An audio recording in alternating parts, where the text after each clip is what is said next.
आपल्या लग्नानंतर ज्या काही गोष्टी घडतायत त्या गोष्टींची उत्तर मी आता आपल्या भूतकाळाशी जोडायचा प्रयत्न करतोय.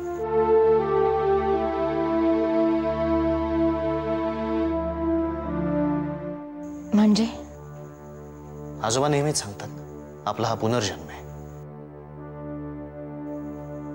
महादेव आजोबांचा आणि पार्वती आजीचा. मलाही असंच वाटतं. आपली साथ जन्मोजन्मींचीच आहे. हो ना? आपली साथ जर जन्मोजन्मींची आहे तर मग तुझ्या आधी सुलेखा का आली माझ्या आयुष्यात? नियतीचा खेळ. तिने जसं सुलेखाला तुमच्या आयुष्यात आणलं तसंच तिच्या ऐवजी मला आणलं. का? मान्य नसेल कदाचित नियतीला. तेच का? सांगितलं ना,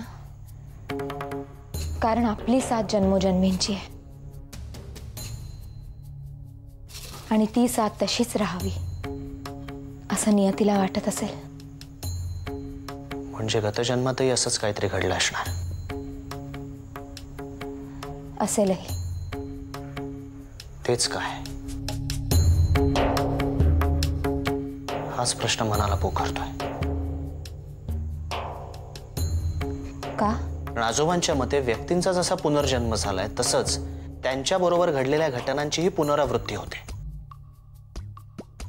मग गेल्या जन्मात असं काय घडलं की या जन्मात मी माझं ठरलेलं लग्न मोडलं आणि तुझ्याबरोबर लग्न केलं? तेव्हा माझ्या मनाला असं काय वाटलं की सगळ्यांचा विरोध सहन करून मी बायको म्हणून तुला घरी घेऊन आलो.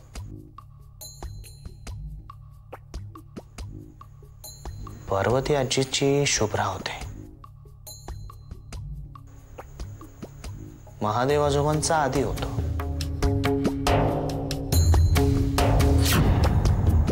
मग सुलेखा कोण? तिचा माझ्या गतजन्माशी काय संबंध आहे? काय इतका विचार करताय आदिनाथ? कारण या तिघांच्या गतजन्मातला संबंधच या जन्मातल्या प्रत्येक घटनांवर परिणाम घडवतोय. एक लग्न तुटलं आणि एक लग्न झालं. हे एवढंच 1.5 वर्षापूर्वी घडले असं लोकांना वाटतंय, पण हे एवढंच घडलेलं नाहीये.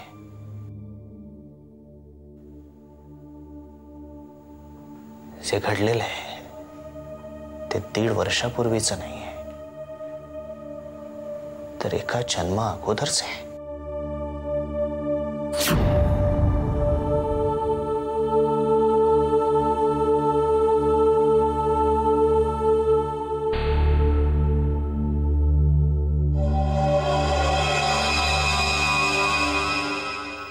रोज नवा अडथळा. रोज कोणी ना कोणी आडवं गेलंच पाहिजे.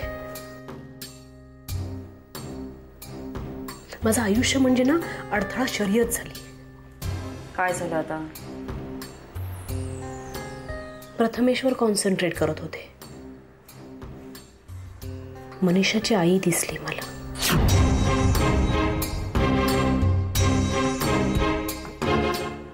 मनीषाची आई? आता काय संबंध या बाईचा त्याच्याशी? काय पाहिलंस? प्रथमेश मनीषाच्या आईचा विचार करत होता आणि त्याच्या डोळ्यासमोर काही क्षण, काही स्मृती होत्या. कसल्या?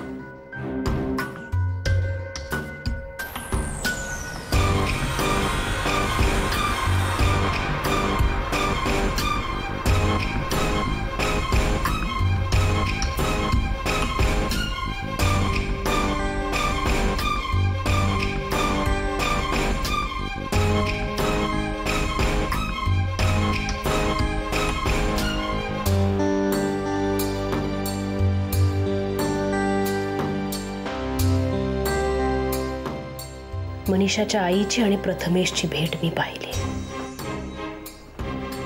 प्रथमेशच्या डोळ्यात मनीषाच्या आईसाठी एक वेगळीच चमक होती. काय संबंध या दोघांचा? कुठे पाहिलंस या दोघांना? वसईच्या वाड्यावर.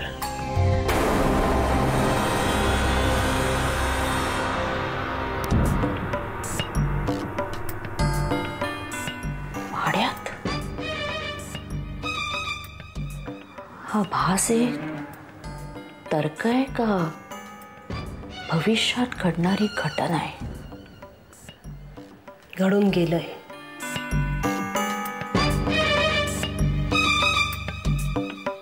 एक नवीन प्रकरण सुरू होत आहे. आणि का कोणास ठाऊक मला सारखं असं वाटतंय की हे प्रकरण खूप त्रासदायक ठरणार आहे.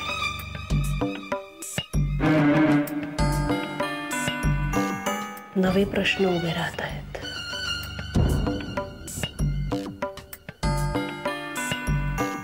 काय संबंध आहे शास्त्र्यांचा आणि मनीषाच्या आईचा? कोणी बोलवलं असेल तिला वाड्यावर आणि का? मला सांग, मनीषाच्या आईबद्दल शास्त्र्यांच्याकडे कोणाला काही माहिती आहे?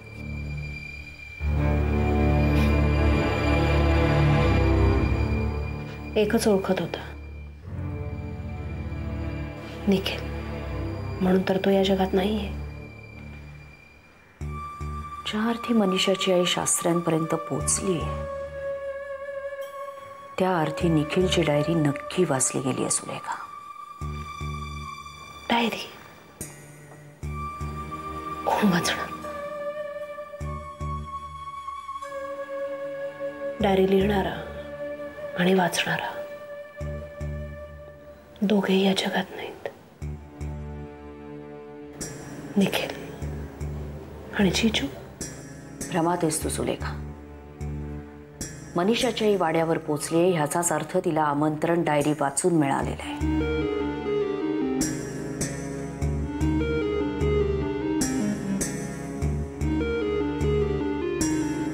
दोन ऑप्शन्स असू शकतात.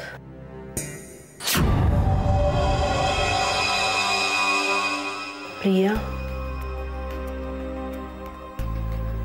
आणि विक्रांत भोसले.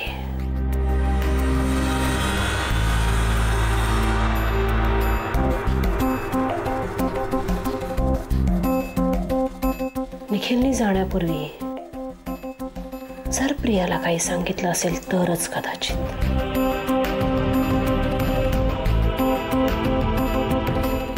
पण मला दुसऱ्या ऑप्शनची शक्यता जरा जास्तच वाटते. विक्रांतनी तुमच्या घरून डायरी चोरली आणि माझ्यापर्यंत पोहोचवली. त्या दरम्यान त्यांनी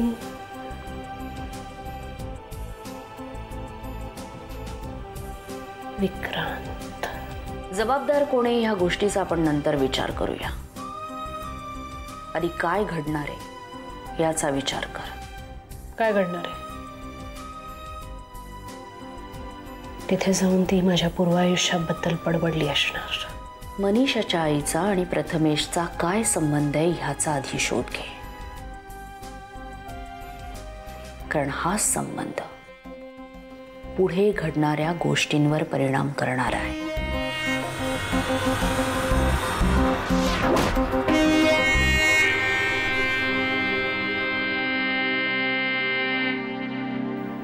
प्रथमेश आणि मनीषाची आई.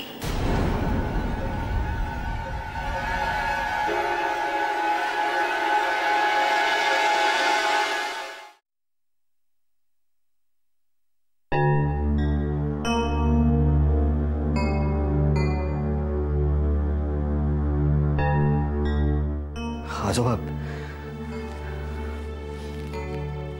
हाँ, ये चंदू बैस.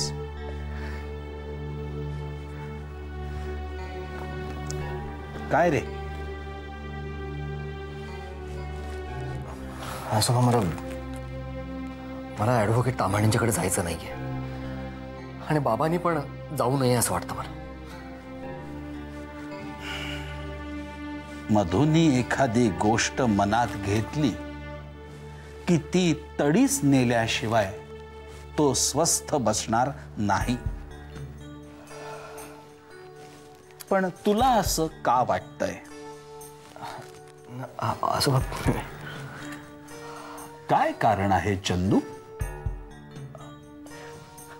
आजोबा, अब्रू नुकसानीचा दावा करायचा म्हणजे तेवढं साधं सोपं नाही आहे ते. पोलिसांच्याकडे काही मुद्दे असणार आहेत ना. हो, त्यांच्याकडे मुद्दे असतीलच, पण ज्याचा मुद्दा वरचढ ठरेल तो जिंकेल. बाबांच्याकडे तेवढे ठोस मुद्दे नाही आहेत हे माहिती आहे मला आजोबा. तुला कसं माहित? आजोबा, माझ्याकडून एक चूक झाली आहे. कसली चूक?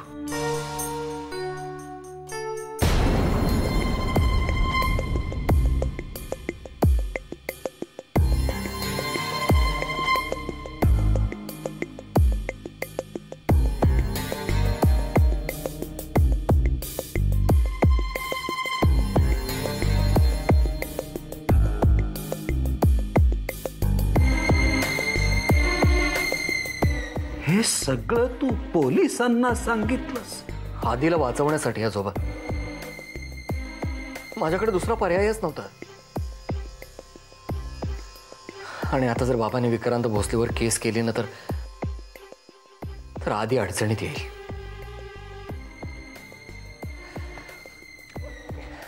काय करावं ते माझ्या लक्षात येत नाही. बाबांना कसं सांगावं तेही कळत नाही. मी समजावून सांगतो मधुला. पण पोलिसांचं काय आजोबा? आधीच हा विक्रांत भोसले आपल्याशी कसा वागतो माहिती आहे ना आपल्याला. तो काही करणार नाही. आदिनाथला कसं वाचवायचं ते मी पाहतो. मला एक सांग, या गोष्टीची वाच्यता तू आणखीन कोणाकडे केली आहेस का? फक्त राधाकडे. म्हणजे आणखी कोणाला नाही सांगितलं, कारण कोण कसा अर्थ काढेल काही सांगता येत नाही ना. सांगूही नकोस.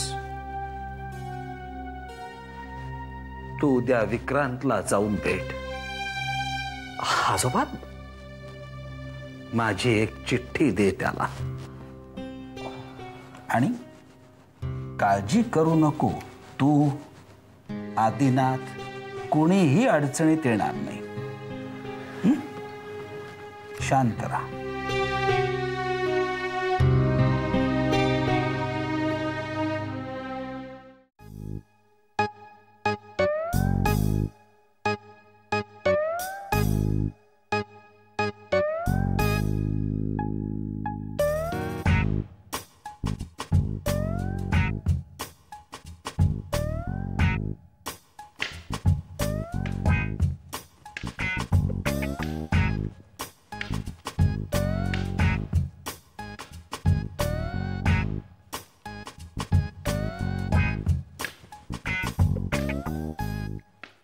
कुसुम, इतक्या रात्रीची फोनवर कुणाशी बोलतेस? कोणाशी नाही. मग एवढं दचकायला काय झालं? मागून एकदम हाक मारल्यानंतर दचकणार नाही का माणूस? कुसुम, तुला फोनवर बोलायचं असेल एकांतात तर तसं सांग. मी आज जातो, माझी अडचण होत असेल तर. बाबा, गोड शब्दात काय किंवा रागावून काय, टोमणे कळतात मला. वहिनीला सुद्धा गुन्हा वाटतो. सुलेखाशी बोलणं म्हणजे काय गुन्हा आहे का? तुम्हाला सुद्धा गुन्हा वाटतो का? म्हणजे सुलेखाला फोन लावत होतीस तू? हो, मी बोलते सुलेखाशी. अगं, मग त्यात लपवण्यासारखं काय आहे? बोलत जा की सगळ्यांसमोर. नको. का? तुमचं बोलणं चार चौघांनी ऐकू नये असं असतं का? छे छे, उलट चार चौघांना तिच्याविषयी काहीच कसं वाटत नाही याचं आश्चर्य वाटतं मला. बाबा, माझ्या एका प्रश्नाचं उत्तर द्याल बाबा? मध्यंतरी सुलेखाला पोलिसांनी पकडलं. का पकडलं? अभिमानच्या मृत्यू संबंधी पकडलं असं म्हणतात. बाबा, तुम्हाला खरंच असं वाटतं का की ती इतकी क्रूर असेल? ते मी कसं सांगणार? निरागस चेहऱ्यामागचा खरा चेहरा कोणता हे शोधणं पोलिसांचं काम आहे. तुम्ही किती ओळखता हो तिला? बाळच्या लग्नापासून पाहिलंय मी तिला, निखिलच्या मृत्यूनंतर सुद्धा पाहिलंय. तिची अवस्था पाहवत नव्हती.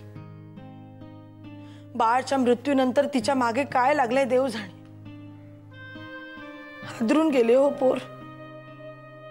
देवानं सगळी दुःख तिच्याच पदरात का टाकले या प्रश्नाचं उत्तर आहे तुमच्या ज्योतिष विद्येकडे.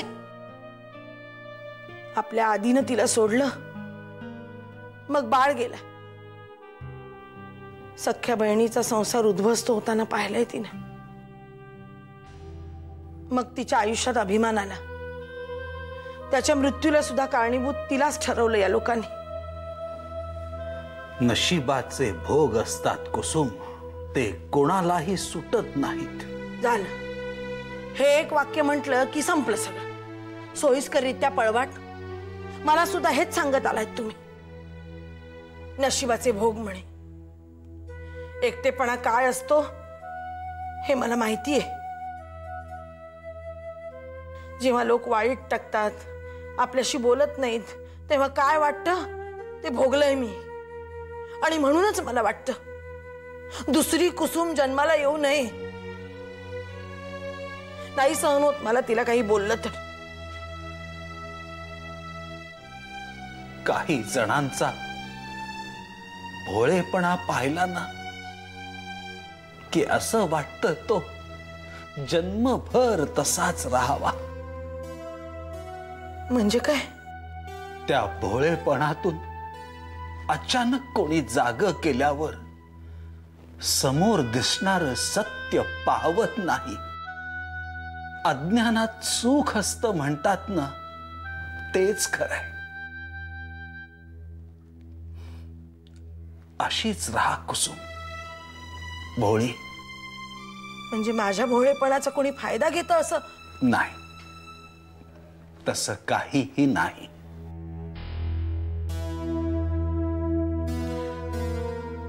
आजूबाजूचे लोक काय म्हणतात याचा विचार करू नको.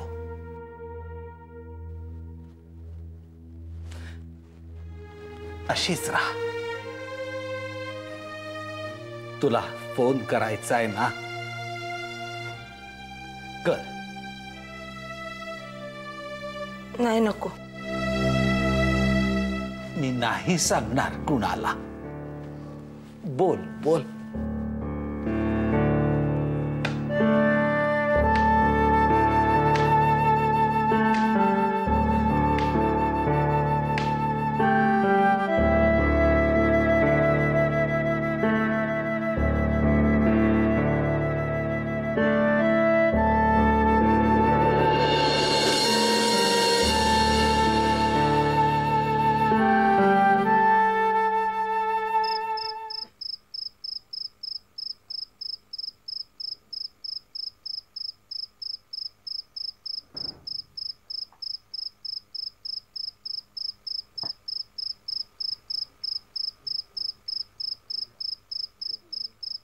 इन्स्पेक्टर भोसले.